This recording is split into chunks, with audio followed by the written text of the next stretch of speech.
ফেরআউন আছে না নাই, উতবা শাইবা নমরুদ তারা জাহান্নামে আছে না নাই?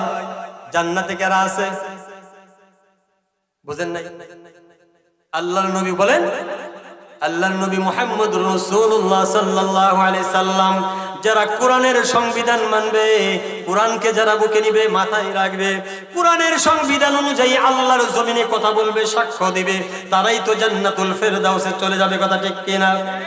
ইন্নাল্লাযীনা আমানু ওয়া আমিলুস সালিহাতি কানাত লাহুম জান্নাতুল ফিরদাউসি নুজুলা। জান্নাতুল ফেরদাউস চান কি চান না? কথা বলেন। যারা আল্লাহর জমিনে আল্লাহর বরত্বের কথা শুনে, যারা কোরআনের আইন মানে, কোরআনের আইন অনুযায়ী আল্লাহর জমিনে মানুষদেরকে দাওয়াত দেয়, নিজেও আমল করে, আমার আল্লাহ তাআলা ডাক দিয়ে বললেন, বান্দা বান্দি শুনো, তোমাদের কোনো ভয় নাই, তোমাদের জন্য আমি জান্নাতুল ফেরদাউস রেখে দিয়েছি। সুবহানাল্লাহ। এজন্য জাহান্নাম জান্নাত, তাদের অহংকার আছে না নাই? জান্নাত হলো নরম, জাহান্নাম গরম। আল্লাহর জমিনে এ ধরনের লোক আছে না নাই? আমি বলতে চাই না, আপনি পরীক্ষা করতে পারেন।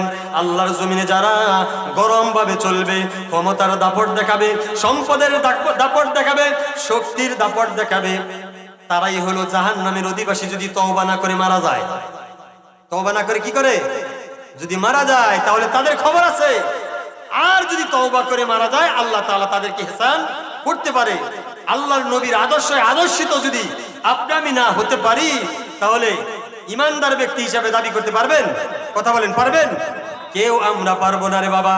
এজন্য আল্লাহ তাআলা পবিত্র কোরআনুল কারীমের ভিতরে জানাইলেন, ওয়া ইযা তুলিয়াত আলাইহিম আয়াতুহু যাদাতুহুম ঈমানাও ওয়া আলা রাব্বিহিম ইয়াতাওয়াক্কালুন। আল্লাহ রাব্বুল আলামিন পবিত্র কোরআনুল কারীমের ভিতরে বললেন, বান্দা বান্দি শুনে রাখো, তোমার হায়াতের জিন্দেগি, দুনিয়ার জমিনে চলাফেরা সবকিছু আমার প্রতি তাওয়াক্কুল করে রাখো। আমি সর্ব অবস্থায় সর্ব হালতে তোমার পুরো জিম্মাদারি আমি নিয়ে নিব। বলেন আল্লাহু আকবার। আল্লাহ তাআলা পবিত্র কোরআনে জানাইলেন, আল্লাহু ওয়ালিয়ুল্লাযীনা আমানু ইখরিজুহুম মিনাল যুলুমাতি ইলান নূর।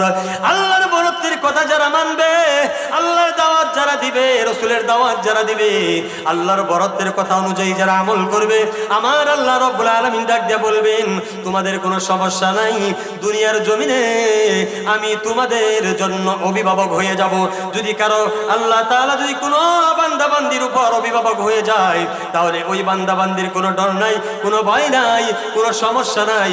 দুনিয়ার জমিনে যতদিন তারা চলবে, আমার আল্লাহ রাব্বুল আলামিন তাদেরকে সাহায্য করবে। কথা ঠিক কিনা? যেই যুবকের কথা বলতেছিলাম রে বাবা, যেই সময় এই কথাগুলি ওই দরবেশের কাছে গিয়ে বললেন, বলার সঙ্গে সঙ্গে দরবেশ বললেন, তোমার কোনো সমস্যা নাই, আমি তোমাদেরকে একটি কথা শিক্ষা দিয়ে দিব। যেই কথাগুলি হলো, তুমি ওস্তাদের কাছে গিয়ে বলবে এক কথা, বাবা আমার কাছে গিয়ে বলবে এক কথা, তোমার মার কাছে বাবার কাছে গিয়ে বলবে। উস্তাদজির কাছে গিয়ে অনেক সময় লেগেছে, এজন্য বাড়িতে আসতে দেরি হয়েছে। আর বাড়ির থেকে যখন তোমাকে বলবে উস্তাদের কাছ থেকে আসতে কেন দেরি হলো, তখন তুমি বলবে যে ওই উস্তাদের কাছ থেকে আসতে দেরি। আর বাবা মার কাছ থেকে যখন উস্তাদ বলবে, তখন